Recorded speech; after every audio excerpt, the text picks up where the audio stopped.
Hello, guys. Can you hear? Yes. All right, great. We're gonna just wait for another minute and we'll get started.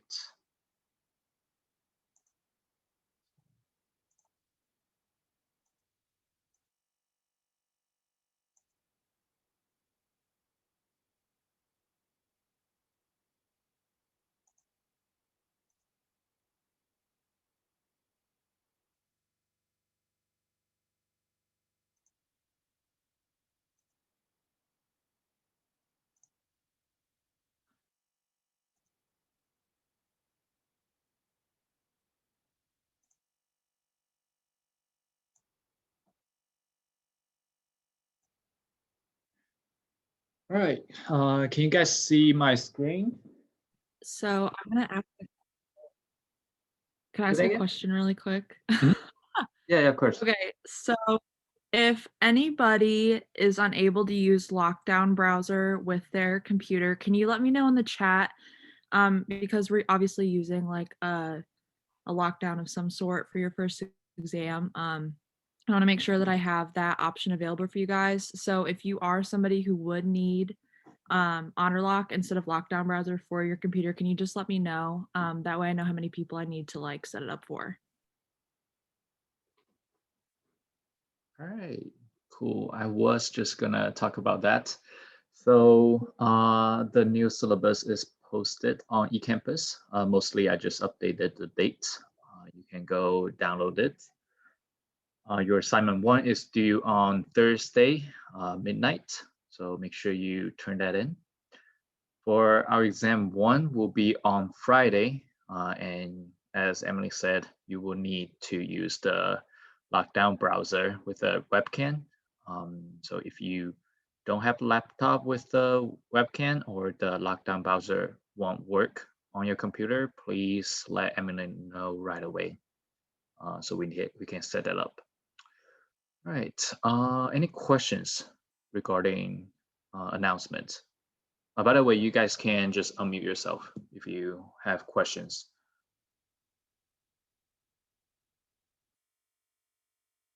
No questions? All right. Hold on. Let's see if I can. Okay. That might be better. All right. So for today's agenda, we are going to talk about consciousness, and we're going to talk about processing without consciousness. Hopefully we can talk about sleep as well, because we have one more class and then we have the exam. So I'll try to cover as much as possible. So now let's do a discussion on what does it mean to be conscious. If you remember, we watched a video 2 weeks ago. It was about a woman who was in like a vegetative state. So some people expressed their opinions saying that she was not conscious. Some people thought she was conscious. So what does it mean to be conscious? What do you guys think? I feel like I remember from the textbook, it was something like being actively aware of stimuli, but that may be a more scientific definition. Okay, all right. Do other people agree or disagree? Have any different opinions? I think it's able to like process information, but not just regular information, but like social information and stuff like that, maybe. Okay, so you think they will need to process like higher level of information? Yeah, higher level information or like information at the moment. Like if someone tells you what's your name, you could say it's Louis, whatever your name is, or like if something's like if you get like cut, or like burn, to move your hand away. But yeah. Okay, cool. So Ethan says that as long as you are aware, right? You have conscious. Is that what you said? I think that was part of it. It's like going Okay. beyond your reflexes. So I Okay. guess maybe if we went to like parts of the brain, it would kind of be the non-somatic parts. I'm not sure, but stuff that you're actively aware of is kind of what I thought it was. Okay, sounds good. And Louis says that they will need to have higher level of information processing to have awareness or consciousness. Okay, so what about animals? Do you guys think animals have consciousness?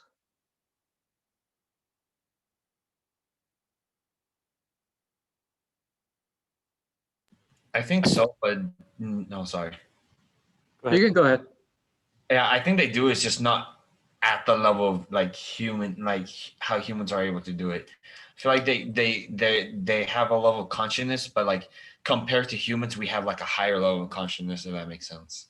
Okay, so you disagree with what you just said before.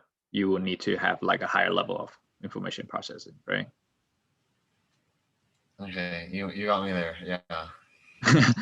It's not, I'm trying to get you, but now you see, sometimes people think that we need to process very complicated information to have consciousness. That's why some people think that Terry, the woman who was in vegetative state, she did not have consciousness because she couldn't process higher level of information. So it really provokes a lot of discussion in psychology and in philosophy. Is that what is consciousness and what does it mean to be conscious? So those are something you can keep in mind and think about it. It's some pretty deep conversations, I would say. So, okay. So what is consciousness? In multiple fields, they have different definitions. Uh, in philosophy, psychology, neuroscience, cognitive science, they all have kind of different definitions for consciousness. So what we focus here will be the definition in psychology. That's the awareness of ourselves and our environment, which allows us to process information such as thoughts, feelings, emotions, and it allows us to organize our behavior. So that's the psychology definition.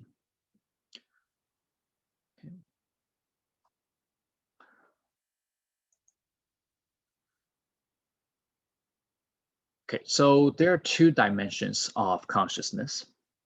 First, we have awareness. That's our thoughts, actions, feelings, sensations, etc. And the second dimension is wakefulness. So that's the degree of alertness. So whether a person is awake or asleep. Does that make sense to you guys? Would like a wakefulness, like people like sometimes like say like autopilot, would that be something similar? Like, some people say like, oh, sorry, I was on autopilot. Would that be like wakefulness? It depends on the situation, because when you say, oh, I'm autopiloting, it could be different for different people. For example, when you drove to a place on the road, you were thinking about something else and you were not paying attention to the route, but you got there. Some people might say, yeah, I was autopiloting, but you were aware and you were awake. So it really depends on how you use the term. All right, thank you. Okay, for other people, if you think it makes sense, you can, I don't know, maybe raise your hand or type yes to the chat. I can monitor the chat now. I got it. Okay, cool. If you don't have questions, we are going to move forward. Okay. So waking consciousness, that's one state of consciousness. This is when we are awake, when we generally alert, when we pay attention to the self and the environment. During this waking consciousness state, we tend to have thoughts, feelings, and sensations. We are clear and organized. So that's waking consciousness. Okay. Besides that, we also have altered states of consciousness. So those are forms of experience that depart from the normal subjective experience of the world and the mind, such as changes in thinking, disturbances in sense of time, feelings of loss of control, changes in your emotional expression, alteration in body image and sense of self, and you might have perceptual distortions. Okay, so now can you think of any occasions for each of the symptoms here? Okay, so changes in thinking. Can you think of a state that we have that shows changes in thinking? Intoxication. Very good, very good. So when you drink a lot, you don't think the same way as when you are sober, right? Okay, Nikki says learning. That's not really the case, because when you're learning, you're actually more like a waking state. You are aware what you're doing, and then you can process information clearly. You're organized. So that's not an altered state of consciousness, if that makes sense. Okay, good. So drinking, alcohol, it's a good example. What about disturbance in sense of time? Like when you take a nap, sometimes you wake up, you have no idea what hour it is. That's not really accurate. That's just like people feeling groggy, but I don't think they lose like the sense of time. A more accurate example would be smoking weed. I don't know if you guys experienced that before. Hopefully not. I never experienced it before, but based on the description, smoking weed can make you feel like your sense of time is not the same. I don't know if that makes sense.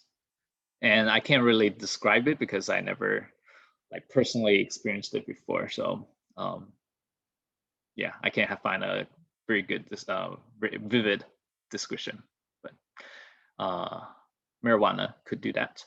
What about feelings of loss of control?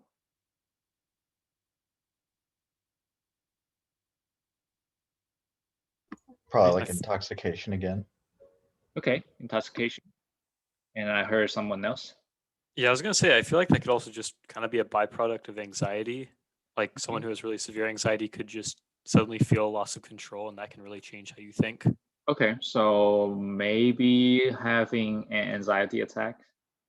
So they might have this feelings of lost control. Okay. I heard someone else too. Anyone? Okay. So daydream, when people are daydreaming, they could have this sense of lost control. Sometimes maybe meditation can do that. What about changes in emotional expression?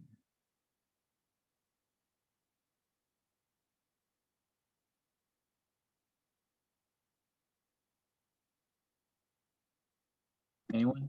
Depression, maybe Depression? like clinical depression. Okay. Yep. Yep.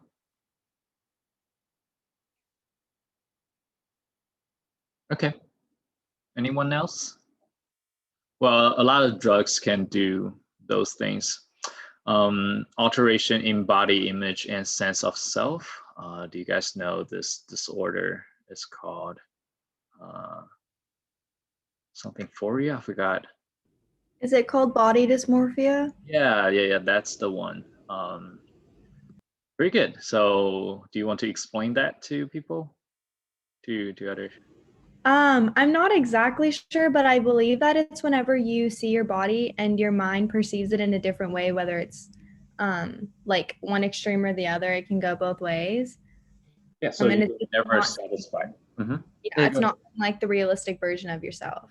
Very good. So you're never satisfied with your body image, and you have a very distorted image of that. Okay, it's very common in dancers and models, Nikki says, right? Perceptual distortions, many drugs can do that. Okay, all right. So those are altered states of consciousness.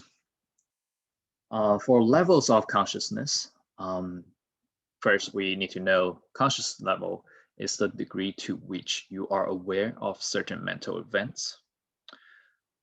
So Freud suggests that there are 3 levels. He says that there's the conscious level, the preconscious levels, and the unconscious levels. And the conscious mind is like this iceberg, like it's on the surface, you know what's going on. The preconscious mind, it's just beneath that. You can reach it without too much effort. And the unconscious mind, it's deep down, and it might take a lot of effort for you to get that.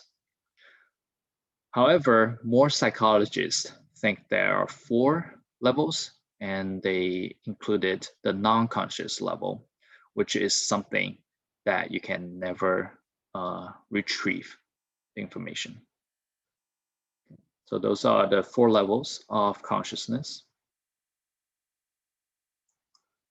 So feel free to stop me if you have questions.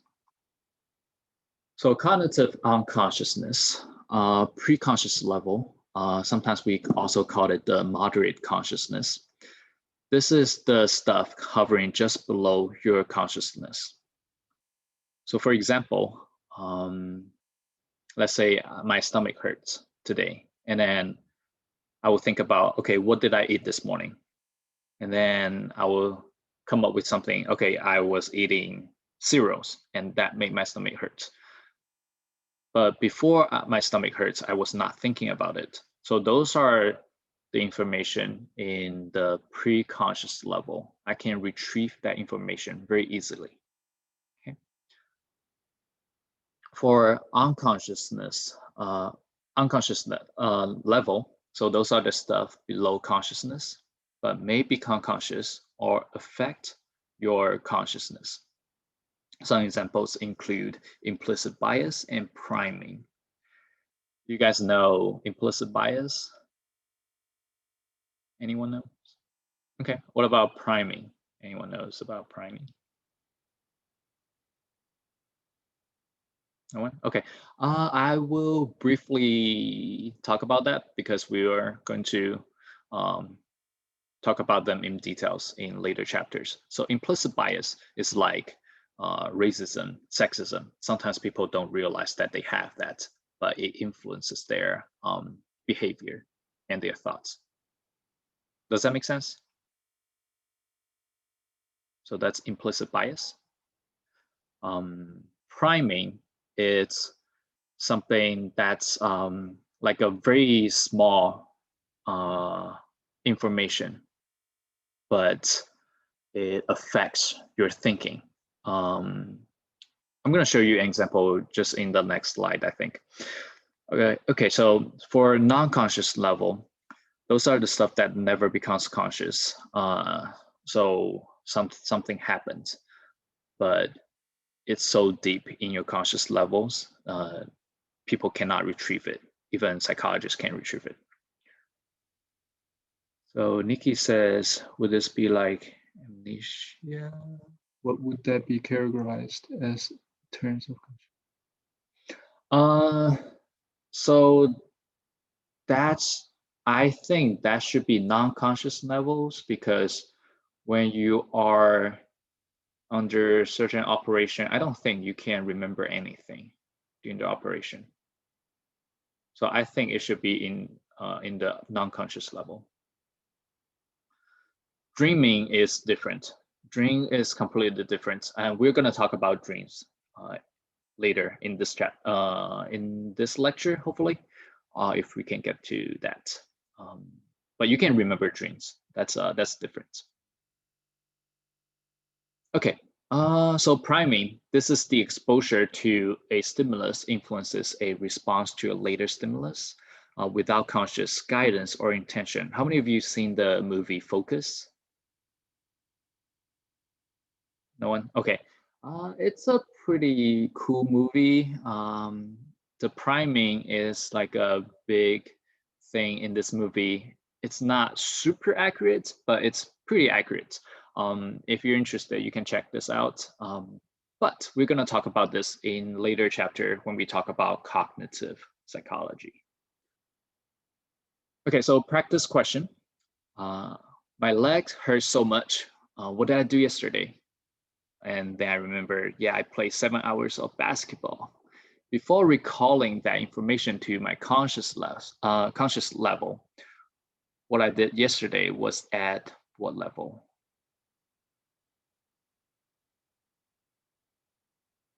Okay, most people say it's C, preconscious. Okay, pretty good. So that's the correct answer. It's very easy to retrieve that information. Okay, very good. Okay, information processing. We have the non-conscious processing. This is when the passive processing of stimuli that are received in the brain but not paying attention to. Also, most information that we receive are processed without our conscious awareness. This will be what we process consciousness in the environment. And this will be the information that we process non-consciousness. It might sound a little weird and strange or counterintuitive, but I'm going to explain why this is the case. Okay, so for non-conscious processing, there is no critical or logical analysis for this type of information. So we're not really thinking about it. We're not trying to analyze that information. But our brain can direct attention to important stimuli. For example, we can suddenly come up with answers to some questions without thinking about it like constantly. For example, if I ask you, what should you do when you see a lion? You will know, okay, I should run, or I should put out a gun to shoot them or something like that. So you don't need to think about that constantly. It's just there. Also, we rarely fall out of the bed, right? Like the bed is pretty small, but most people, they don't fall out of bed even when they're asleep because your brain is still processing that information. Where you're on the edge, your body knows and your brain will direct your body to roll back to the center of the bed. Okay. If you constantly fall out of the bed, something might be wrong with you and you might need to check that out with the doctors. Also, we suddenly wake up if we hear something unexpected. Oh, Nikki says babies. Yes, so for babies, their brains are not developed like adults yet. Just like they cannot move smoothly as adults, they cannot control their bodies as adults, and they even pee themselves, right? So that will be a different case. Okay. So do people with sleep apnea, like if it's just like obstructive sleep apnea, do they like wake up if they stop breathing? We will talk about that. Okay. So that's the sleep disorder, and we're going to talk about that. Good question, though. All right. Okay, so why? Why do we process those information unconsciousness on a unconscious level? And why do our brains pay attention to those stimuli? What do you guys think? I mean, we kind of need it for survival. Very good. So for survival, can you expand that a little bit? Like why? Well, if our brain was always just doing conscious processing, then first of all, that would take up a lot more energy and a lot more calories to be able to process. But we still need to be processing things like looking for, dangerous things happening in our surroundings. So it's really a lot more efficient for our brain to just do that without us being actively aware of it. That's very good. Yet still keeping us alive. Yeah, that's exactly what's going on. So if you process all the information in the surrounding, your brain cannot handle it because you can hear the wind, you see like, I don't know, everything, and then you need to think about it. We just don't have the mental capacity to process all the information at the same time. Okay, that's why we do this. Does that make sense to everyone? Hopefully. So, like, I have a question. So, like, if you see something like the edge of your eye that causes you kind of to flinch, would that kind of fall under this, like, circumstances? Like, have you ever had that situation where, like, you see, like it either be like a bug or like just something that like causes you on the corner of your eye and you just flinch out of the way? So yes, that's the same reason that Ethan just talked about, because those are information or stimulation that's unexpected, and the brain will think that's important because it might be dangerous, right? So those could be dangerous stimulation. So we need to suddenly switch our attention to that and then make sure, okay, we're safe or we're in danger. So we need to act to those unexpected stimulation.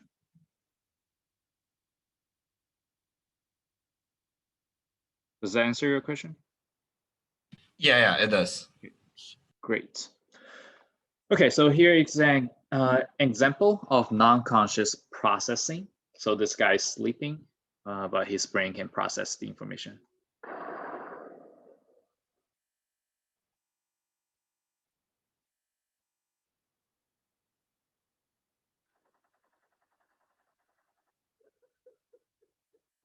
All right. So the sound of a machine gun, it's like pretty abruptive and it's pretty loud, and that could be a signal for danger. So even though this guy is sleeping, his brain is processing those important information. Okay. All right, any questions so far? Good. Claire says, reflexes non-conscious processing. Yes, so reflexes are, I wouldn't even say it's non-conscious processing because that doesn't even go to your brain.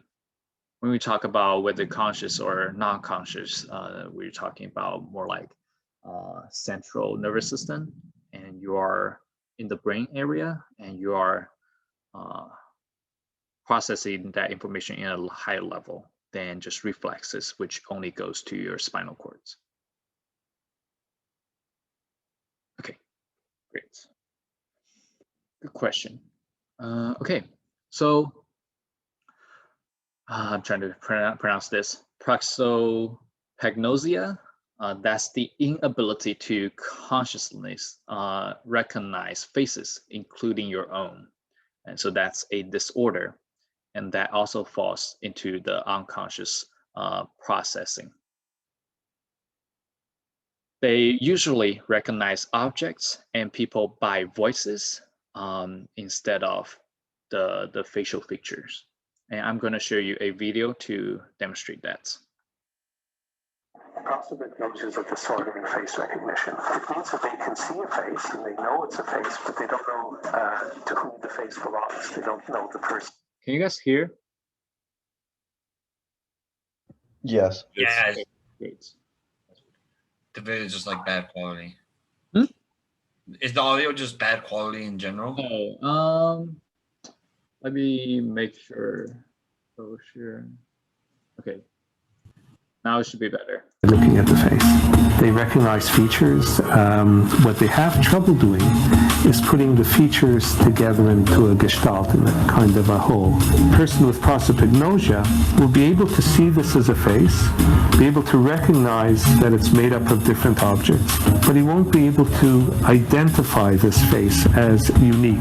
I probably always had an awareness that I didn't recognize faces very well. I would say that I see it holistically. I'm told that subconsciously I break it down into geometric shapes. I basically have categorized people. There's certain numbers of faces in the world, and I automatically put somebody in a slot. There would be middle-aged, balding man, slim, attractive, dark-haired women. I group them together and automatically put them in one area. No one really knew about developmental prosopagnosia until about 20 years ago. These individuals have difficulty recognizing faces from the time they're born. Well, there is my cousin's wife, who I've known for 25 years, and at a family function, I had no idea who she was. Can you recognize yourself in a mirror? I scare myself sometimes, but I do recognize myself. As far as we know, there's nothing obviously wrong with their brains. There may be some subtle problems that they have, either in connecting the regions that are necessary for face recognition with each other, or in having those regions smaller. Growing up, I was best friends with two little twins that no one in the neighborhood could tell apart, except me. And I think it was because I knew them so well that every little nuance of their face was something I had memorized. Not only is it inherited, but it's a dominant trait. It's carried on a dominant gene. My brother suffers from the same thing, and he's very friendly. We tend to say hello to everybody. Do you think that your sense of a good-looking woman is the same as your male friend's sense? Yes. You've done some research on this? Well, I just know it's not different than, most of the other men that I know. What makes a face easier to recognize for you? If it was very distinctive, not even a clue who that would be. Penelope Cruz. Oh, really? See, if I saw Penelope Cruz, I would look for the nose. Okay. And because that's head on, you can't tell. I know she has a big nose. I'm sure she'd be pretty pissed you just said that. I know she would be. Sorry, it's true. So if you saw your wife's face cut out of a magazine, you would know it was hers? Maybe. Perhaps if it was out of context, I might have a problem with it. If I was to leave and to come back with another woman, do you think you could distinguish my face from hers? Absolutely. Let's test it out. Bring it on.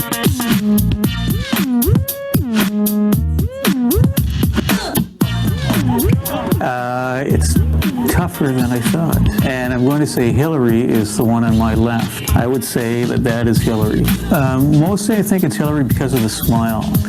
And I think I remember the smile. You're wrong, Jeff. I can't believe it. So sorry. I can't believe it. Are you a normal guy? I would say I'm a normal guy. So this is just something you've learned to cope with? It's something I've pretty well learned to laugh off. For somebody who can't recognize faces, you've definitely chosen a very interesting profession. True, in retrospect, yes. Okay, you're a photographer. I'm a photographer, photojournalist, have been for years, and I'm the photo editor of the National Post. Okay, so here is a fun exercise. You can do it on your own. You can go to this website and test your brain. It has facial recognition, emotion recognition, and all the fun stuff. I don't know how accurate this is. It's done by the Harvard University, so it should be pretty legit. But when I was looking at it, I definitely see some design flaws. So, yep.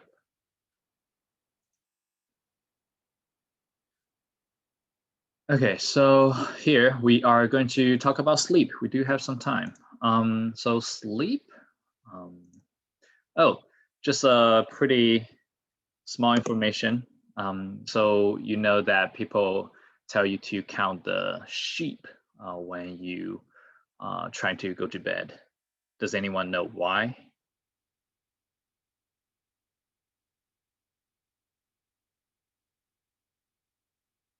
No one?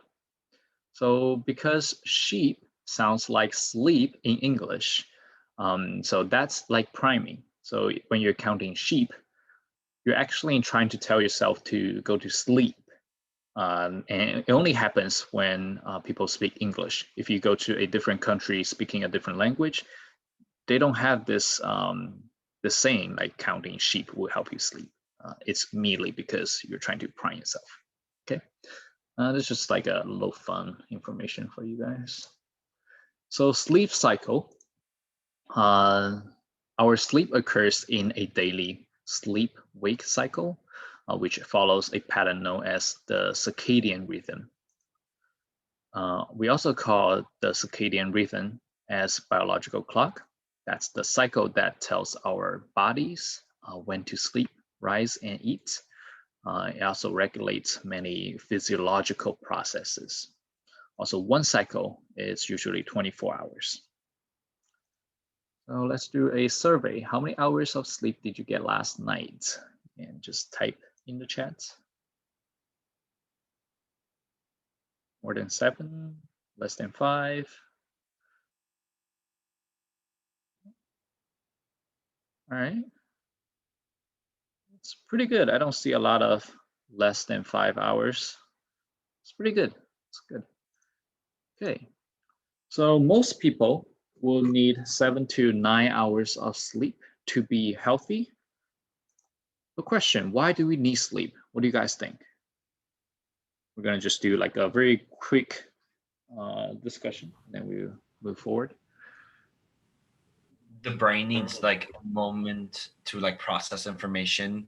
Like while you're sleeping, you're not actively processing information, so your brain has a chance to like process information throughout the day, maybe. Okay.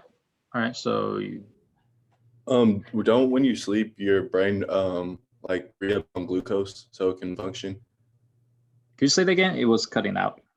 When you sleep, doesn't your brain like re up on glucose so like? Okay. So kind of like fuel your brain. Is that what you mean? Like to Yeah, fuel it. Okay. Okay. Organize thoughts from the day, unconsciousness. Okay. All right. That's some interesting thoughts. All right. So there are actually some theories. Why do we need sleep? We also found some evidence, but ultimately, I don't think anyone knows exactly why we need sleep. So here are some theories. Sleep is important for memory, and evidence definitely show that.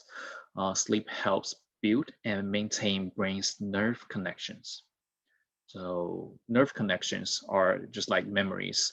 If you break those connections, you will be unable to remember something, right?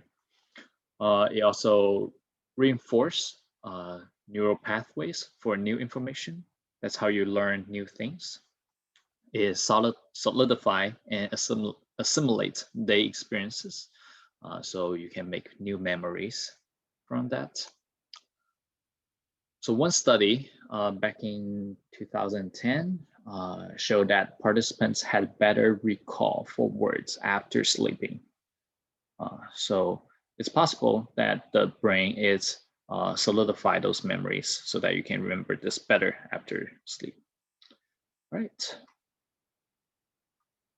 So restorative theory, this is one of the most accepted theories. I also included some other theories in the notes. I will post the PowerPoint later. If you're interested, you can read on those, but those are less accepted, and some of them are more recent, but we're not sure if that's more accurate than the restorative theory. So this theory suggests that sleep helps repair brain and body for biological functions. So when we found that when you have enough sleep, you will have less illness, including physical illness and mental illness. Also, the sleep restores neurotransmitters sensitivity and a clear adenosine. So this is a chemical that makes us tired. So when we sleep, it clears out those chemicals in our brain. But when we're awake, those chemicals build up.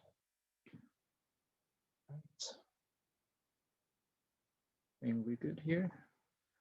So the lack of sleep will cause physical deficits, including signs like trembling hands, slow reaction time. Your reproductive and immune systems are affected when you don't have enough sleep. It also causes cognitive deficits, including concentration problems, inattention. Also, your risk of develop dementia later in life goes up. You also have emotional deficits. You become more likely to be irritated. You're more likely to get depressed when you're sleep deprived. So sleep is very important. Make sure you have enough time to sleep every day. Okay, now try to get a pen and a piece of paper. We're gonna do like a small questionnaire. You could probably do it on your phone or computer as well. Just make sure you have something to write down. So first question, do you usually need a loud alarm clock or multiple alarms to wake you up in the morning? Yes or no?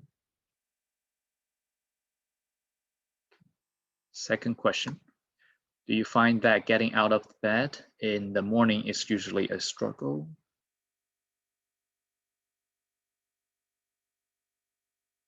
Do you sometimes sleep through the alarm?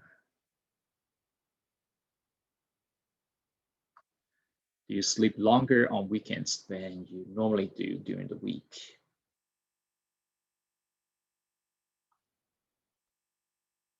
Do you sometimes fall asleep when you had not intended to?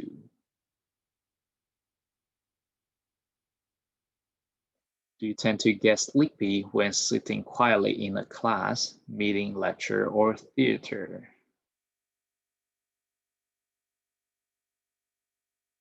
Are you guys asleep right now? Hopefully not. No. Okay, great. How many caffeinated drinks do you have during the day? So including coffee, soda, tea, and you also need to count refills. And huge Starbucks cups, you count that as 2. What's the option for 0? Oh, you can just put 0 down. You don't need to. So I'm just giving you like a category to choose from. You can just write down whatever your consumption is. Okay. So this is how we score using the questionnaire that I just gave you. So if you have 3 or more yes responses, and less than 8 hours sleep, or you have 2 to 3 caffeinated drinks per day, you begin to notice the effects of your sleep deficits. And you will notice reduced efficiency and subjective well-being. Pretty obvious. If you have 5 or more yes responses, less than 6 hours sleep, or 4 or more caffeinated drinks per day, your reduced effectiveness and changes in your disposition and mood will also be quite apparent to other people, including coworkers and family members. So when people said that, oh, you look tired, did you get enough sleep, or you don't look well, it means that you are really sleep deprived, and you should try to find some time to sleep. All right. So stages of sleep. We use EEG to learn about the stages of sleep, and it allows us to record brain activity during sleep. Sleep cycle. We have 5 stages. Usually we call it the non-REM sleep stage and the REM sleep stage. And we have about 90 minutes per cycle. So over the night, we will have multiple sleep cycles, usually.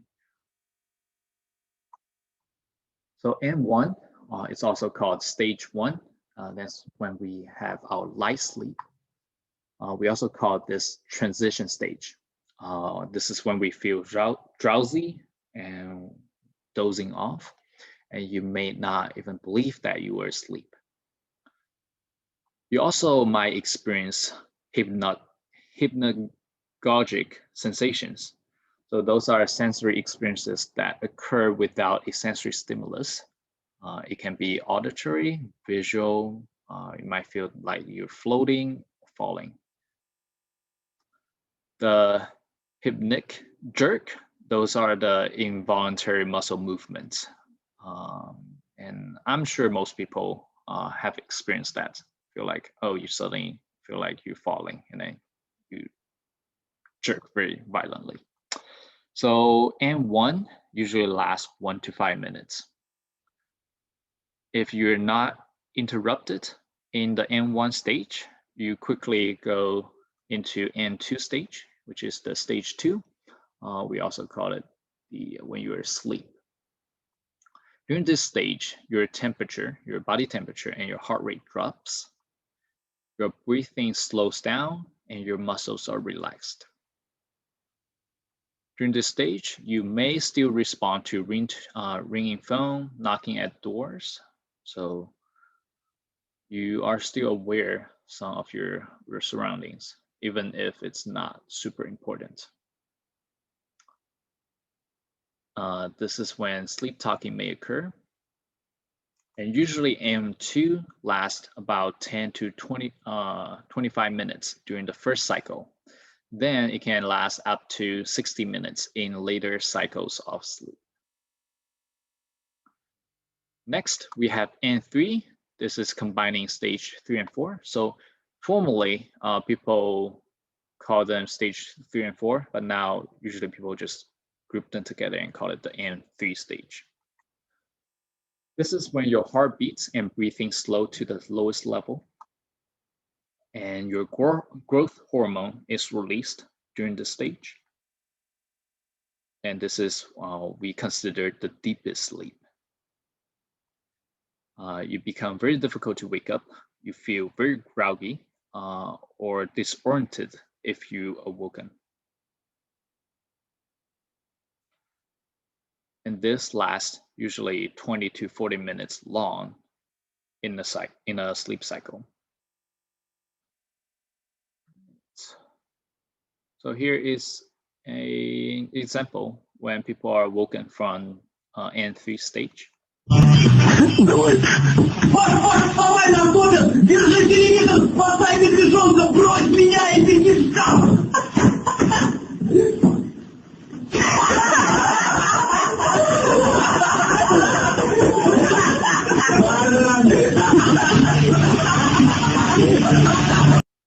Okay, so that's what happens when you get woken from a deep sleep. Lastly, we have the REM stage, and this is the most important stage we considered. This is the rapid eye movement sleep. It means rapid eye movements of the eye accompanied with low muscle tone throughout the body. We also found most dreams occur during REM sleep, and people report vivid dreams if they are woken during the REM sleep. So this is what the study finds. Also, our consciousness arises from deep sleep to nearly awake states.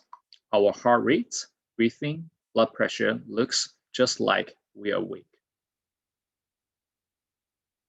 REM atonia, it happens during REM stage. This is when our motor neurons are inhibited and our voluntary muscles are paralyzed, except for eyes. That's why sometimes we have people experience that when you sleep, you feel like you're awake, but you can't move your body because your muscles are paralyzed at that stage. Okay, so quick question. Should we take naps? If you think we should take naps, say type yes, no, type no. Yes, okay. No, yes, yes, yes, yes. Okay. Well, most people think that we should take naps. Very good. All right, we have about 2 minutes. So naps, it really depends. So if the nap is too short, which is less than 25 minutes, it would not make you feel refreshed. So you're pretty much just wasting time taking those short naps. It's not going to help you. If the naps are too long, so longer than 45 minutes, you will feel more tired because you interrupt your REM sleep. And that's not going to help you either. So what we found is that 25 to 45 minutes naps, they're the most efficient and effective naps. So if you're tired, you can take short naps in the day. Sleep disorders. We don't have time to cover all of them. I'm gonna just briefly talk about insomnia very quickly. So that's the most common sleep disorder. The diagnosis criteria is that you have difficulty falling asleep or staying asleep, and it has to last more than 2 weeks. The causes, it has the psychological causes, such as anxiety, worrying, ruminating, etc. And physical causes, those could be caffeine, indigestion, pain, etc. All right, we will continue next class. Hopefully we can cover all of them, but I'm gonna give you a quick announcement. Hold on.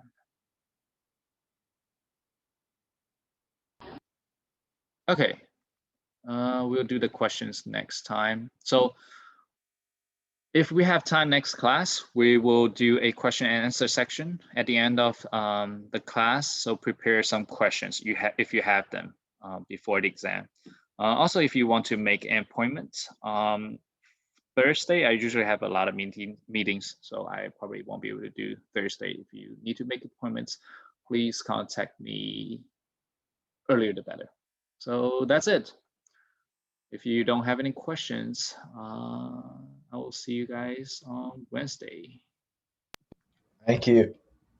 You guys.